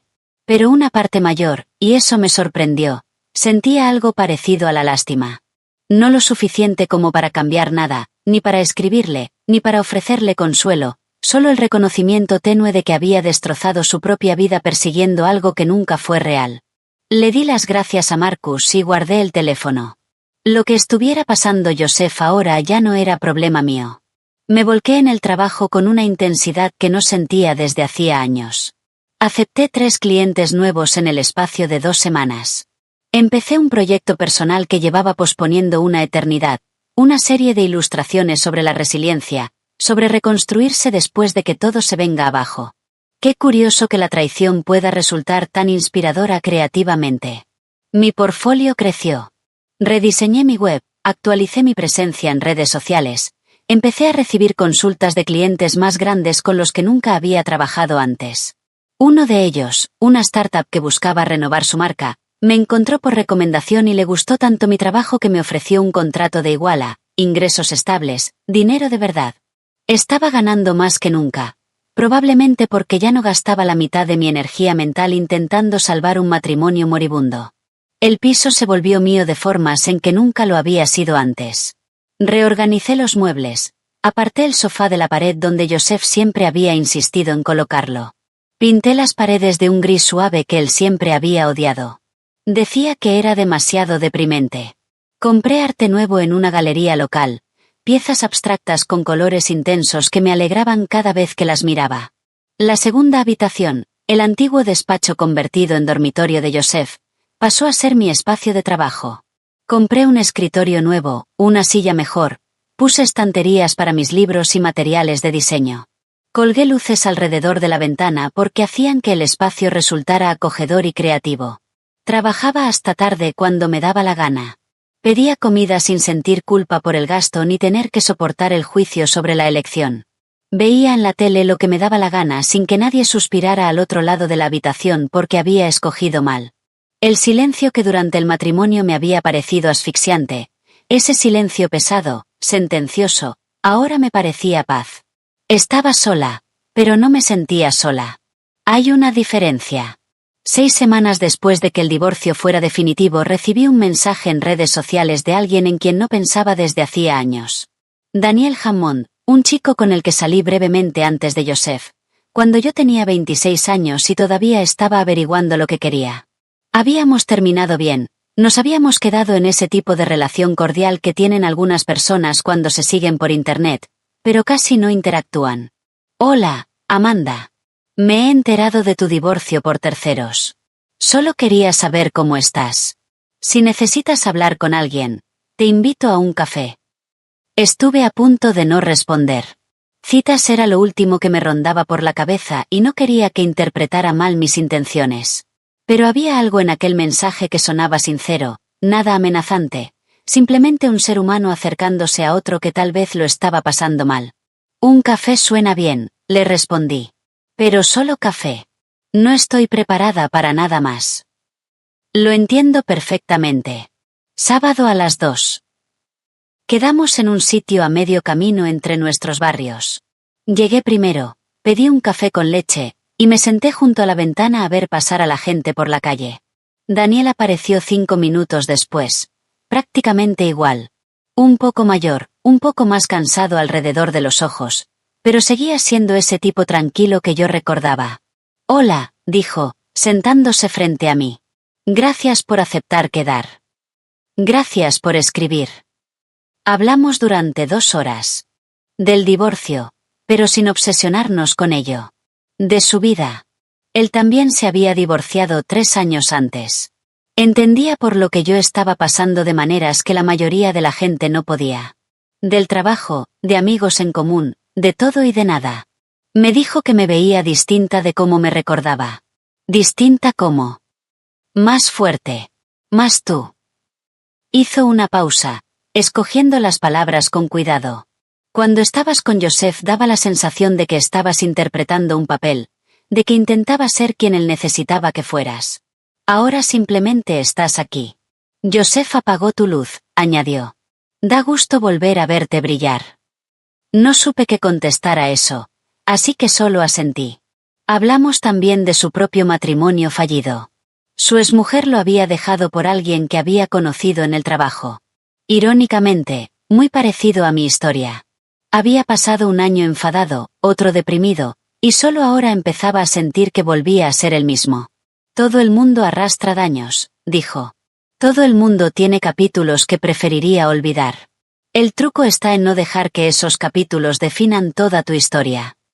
Pensé mucho en eso después de que nos despidiéramos. En si iba a dejar que la traición de Joseph fuera la última palabra sobre quién era yo, o si iba a escribir capítulos nuevos que importaran más. Me inclinaba por lo segundo, pero Joseph aún no había terminado de intentar reescribir el final. Empezó a volver a mandarme mensajes aproximadamente un mes después de que el divorcio fuera definitivo. Mensajes que empezaron sonando arrepentidos y fueron volviéndose cada vez más desesperados. Te echo de menos. Cometí un error terrible. ¿Podemos hablar, por favor? No respondí a ninguno. Después empezó a aparecer en sitios. Fuera de mi edificio una mañana cuando salía a por café. En la cafetería a la que iba siempre. Sentado en una mesa del rincón como si hubiera estado esperándome. Amanda, por favor. Solo 5 minutos. No. Necesito explicarte. No hay nada que explicar. Hemos terminado. Sigue con tu vida. Una tarde apareció en casa de Rebecca, llamó a su puerta preguntando por mí. Ella me llamó enseguida. Tu ex está aquí. ¿Quieres que llame a la policía o simplemente le diga que se vaya? Dile que se vaya. Si no se va, llama a la policía. Debió de resultar convincente, porque se fue. Pero el patrón continuó. Encuentros supuestamente casuales que dejaron de parecer casuales después de la 3ª o 4ª vez. Él apareciendo en lugares donde no tenía ningún motivo para estar, lugares a los que yo iba con frecuencia. Llamé a Patricia. Necesito una orden de alejamiento. ¿Te ha amenazado? No. Pero no me deja en paz. Está apareciendo en todas partes. Necesito protección legal. Presenta una denuncia. Documenta cada incidente con fecha y hora.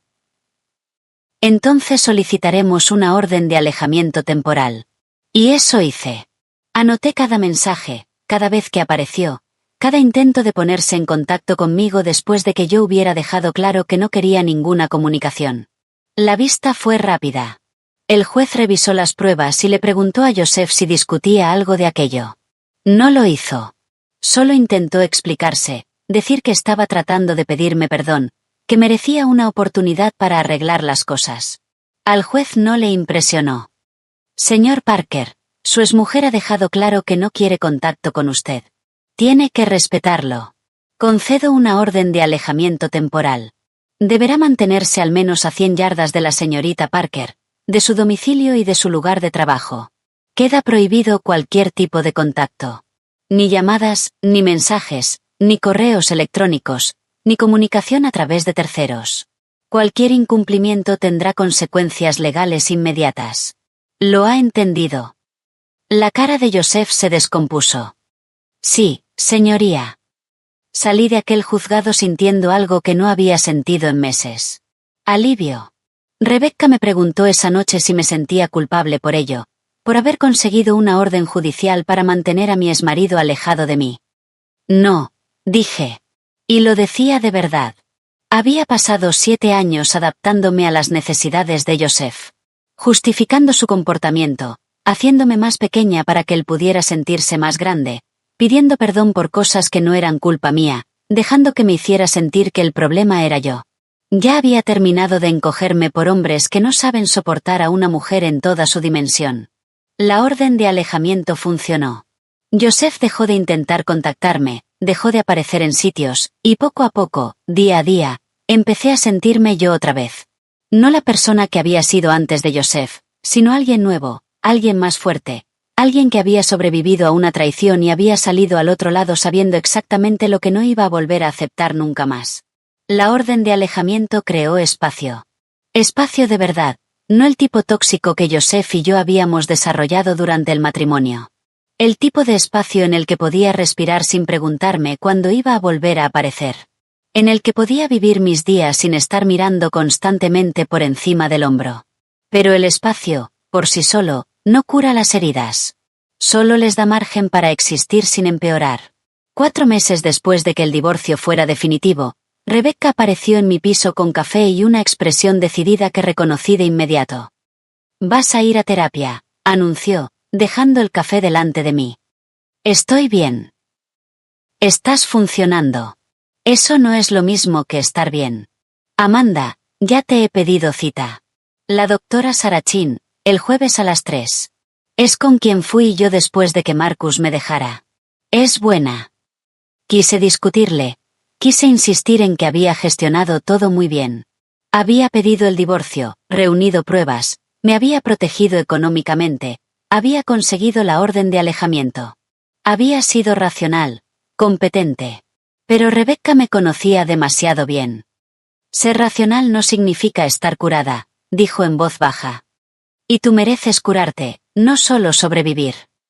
Así que el jueves a las 3 me encontré en la consulta de la doctora Chin. Sillones cómodos, luz suave, una caja de pañuelos sobre la mesita auxiliar que parecía un desafío. La doctora Chin rondaba los 50. Tenía ojos amables y una expresión que sugería que ya lo había oído todo y que nada de lo que yo dijera iba a escandalizarla. «¿Cómo estás?», me preguntó después de las formalidades iniciales. «Bien», respondí automáticamente. Ella solo me miró.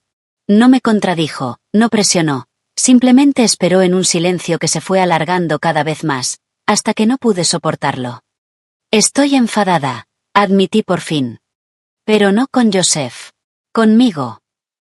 «Háblame de eso». Perdí 7 años. 7 años con alguien que decidió que yo era prescindible. Y no lo vi venir. O sí lo vi y lo ignoré. O lo vi y me convencí de que podía arreglarlo. En cualquier caso, fracasé. ¿Fracasaste en qué? En conseguir que me quisiera. En ser suficiente. En... La voz se me quebró. En no ser el tipo de persona a la que engañan. La doctora Chin se inclinó un poco hacia adelante. Si una amiga te contara esa historia, que quiso a alguien que la traicionó, ¿qué le dirías? Lo pensé. Lo pensé de verdad. Le diría que no fue culpa suya. Que no es responsable de las decisiones de otra persona. Que querer a alguien no te vuelve estúpida. Entonces dítelo a ti misma. Esas 5 palabras abrieron algo dentro de mí. Empecé a llorar. No de esa forma bonita y delicada, sino de la forma fea y desgarradora que parece salir de algún sitio muy profundo. Estoy muy enfadada conmigo por haberme quedado, dije entre lágrimas. Por poner excusas, por creer que el problema era yo. Creíste lo que él te decía. Eso no es un defecto de carácter. Eso es ser humana. En los meses siguientes, la doctora Chin y yo trabajamos en todo. No solo en el matrimonio y en la traición, sino en los patrones que me habían llevado hasta allí. En cómo había confundido el sacrificio personal con el amor. En cómo me había hecho responsable de la felicidad de Joseph mientras descuidaba la mía. En cómo me había hecho pequeña para dejarle espacio a alguien que ni siquiera valoraba el que yo le daba. Sanar no significa perdonarlo a él, dijo la doctora Chin en una sesión. Significa perdonarte a ti. Aquel concepto me llevó tiempo aceptarlo, pero poco a poco empecé a hacerlo. Más o menos por la misma época en que empecé terapia, también empecé yoga. No porque pensara que necesitaba adelgazar ni mejorar mi aspecto. Las palabras crueles de Joseph sobre que me había dejado ir todavía me dolían, pero estaba trabajándolo en terapia. Empecé porque necesitaba volver a sentirme fuerte dentro de mi propio cuerpo. El estudio estaba a 3 manzanas de mi piso. La instructora, María, daba una clase llamada Fuerza y Resiliencia que se impartía 3 veces por semana. Al principio era malísima. No podía mantener las posturas. No conseguía calmar la mente lo suficiente como para concentrarme. Pasaba media clase frustrada con mis propias limitaciones y la otra media comparándome con la gente flexible y elegante que me rodeaba. Pero María tenía una forma de hacer que todo el mundo sintiera que estaba exactamente donde tenía que estar. El yoga no va de ser perfecta, decía durante la clase. Va de aparecer, de respirar durante las partes difíciles, de estar presente en tu cuerpo. Poco a poco las cosas fueron cambiando. Me fui haciendo más fuerte. Podía aguantar la plancha 30 segundos, luego 1 minuto. Empecé a dormir mejor de lo que había dormido en años. La ansiedad constante que había sido mi compañera durante el matrimonio y el divorcio empezó a aflojar su agarre. Un sábado por la tarde, después de clase, entré en el refugio de animales que había a 2 calles. Llevaba semanas pensando en adoptar un gato, pero había dudado. Sentía que apenas estaba sosteniendo mi propia vida. ¿Cómo iba a ser responsable de otro ser vivo? Pero aquella tarde entré y la vi. Una atigrada gris, de unos 3 años, sentada en la esquina del fondo de su jaula, con cara de estar profundamente poco impresionada con el mundo. Esa es Pepper, dijo la voluntaria. La entregaron el mes pasado. Su dueño dijo que ya no tenía tiempo para ella. Miré a Pepper. Pepper me miró a mí. 2 refugiadas de personas que habían decidido que no merecíamos el esfuerzo. Me la llevo. Pepper se vino a casa conmigo aquel mismo día. Construimos una rutina. Café por la mañana mientras ella se sentaba en la ventana a mirar a los pájaros y a juzgar al mundo. Sesiones de trabajo por la tarde con ella acurrucada sobre mi escritorio, ronroneando mientras yo diseñaba logotipos y páginas web. A ella no le importaba cómo me viera.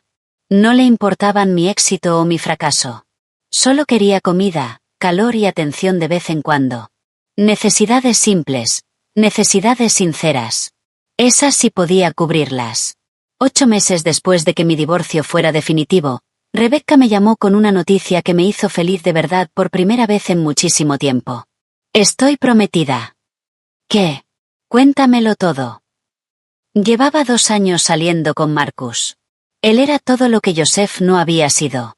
Presente, amable, alguien que aparecía cuando decía que iba a aparecer y que no hacía que Rebecca se sintiera loca por esperar un respeto básico. Quiero que seas mi dama de honor, me dijo. Dudé. Las bodas me parecían sal sobre heridas que todavía no habían terminado de cerrar. Sé que puede resultar difícil, continuó Rebecca. Pero esto no va sobre tu matrimonio fracasado. Va sobre celebrar el mío, y quiero a mi hermana allí. Tenía razón. Me volqué en el papel. Organicé su despedida de soltera. Nada salvaje, solo un fin de semana de spa con sus amigas más cercanas. La ayudé a elegir vestido. Le sostuve la mano cuando le entraban dudas sobre el compromiso, sobre si estaba tomando la decisión correcta. Marcus no es Joseph, le recordé. Y tú no eres yo. Tu matrimonio será el tuyo, no una repetición del mío. El día de la boda fue precioso. Ceremonia sencilla en un jardín, banquete en un restaurante pequeño. Me puse a su lado como dama de honor y la vi casarse con alguien que la miraba como si hubiera colgado la luna en el cielo. Durante los votos lloré. No por tristeza por mi propio matrimonio fallido, sino por esperanza. El amor no había funcionado para Joseph y para mí, pero sí estaba funcionando para Rebecca y Marcus. Eso significaba que seguía siendo posible. Quizá no ahora. Quizá no durante un tiempo. Pero posible. Un año después del divorcio, ya no soy la misma persona que estaba de pie en aquella cocina escuchando a su marido decir que no soportaba mirarla. Soy alguien distinta, alguien mejor. Mi negocio de diseño ha crecido mucho más de lo que habría imaginado durante mi matrimonio. He contratado a una asistente a tiempo parcial, Emma, una recién graduada en diseño que me recuerda a mí a esa edad. Estoy guiando a 3 diseñadoras jóvenes a través de un programa del centro de arte local. Me mudé a un piso de una habitación en un barrio mejor, más pequeño que el lugar que compartía con Joseph, pero completamente mío. Las paredes están cubiertas con mi propia obra, piezas que he creado durante el último año. Los muebles son exactamente los que yo quiero. Sin compromisos, sin negociación, sin adaptarme a las preferencias de otra persona. A veces la gente pregunta qué pasó con mi matrimonio. Lo dejo simple. Nos distanciamos. Las personas que importan conocen toda la verdad. Las que no, no tienen derecho a explicaciones. He tenido unas cuantas citas. Daniel y yo quedamos para tomar café algunas veces más antes de aceptar, de mutuo acuerdo, que estábamos mejor como amigos. Hubo alguien de la clase de yoga que me invitó a salir. Fuimos a cenar 2 veces antes de que me diera cuenta de que no estaba preparada para nada serio. Lo entendió. Sobre todo, estoy aprendiendo a ser feliz sola, a encontrar plenitud dentro de mí, en vez de buscarla en otra persona. A construir una vida que sea mía, en mis propios términos, sin necesitar la validación de nadie más para sentir que es real. Joseph destruyó nuestro matrimonio, pero no me destruyó a mí.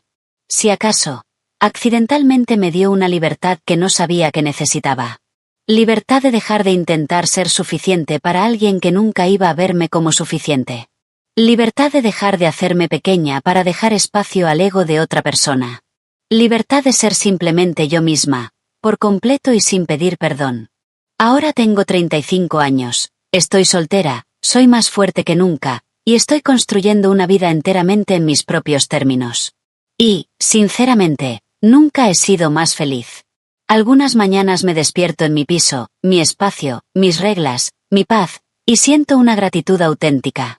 No gratitud por la traición ni por el dolor, sino por lo que vino después, por en quien me convertí cuando dejé de intentar salvar a alguien que no quería ser salvado y empecé a salvarme a mí misma.